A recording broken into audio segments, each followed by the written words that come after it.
Tara, samahan niyo ako pumunta dito sa Gogijiang, dito sa San Mateo, Isabela. So, ayan. 198 lang. Then, ito may kimchi. May cucumber na kimchi. May fish cake na flavorful. May banana na matamis. Hindi ko alam ano tawag dyan. Tapos may potato. May japchae and may soup. Tapos dito naman sa rice side, nandito naman yung mga plain meat, flavored meat. Yung Korean rice with sesame seeds. Hindi ko alam kung tama. Ito yung mga plain na meat. More meat talaga. Then yung plain na fish cake.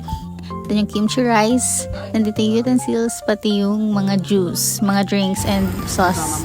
So dapat 6 kami dito. Kaso ang ending, kaming 4 lang yung nagsangyop imnida.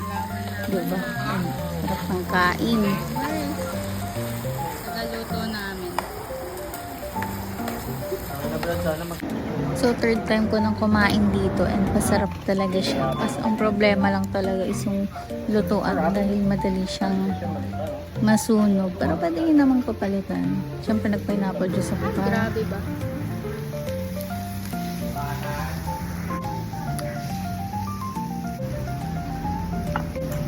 Expat na ako.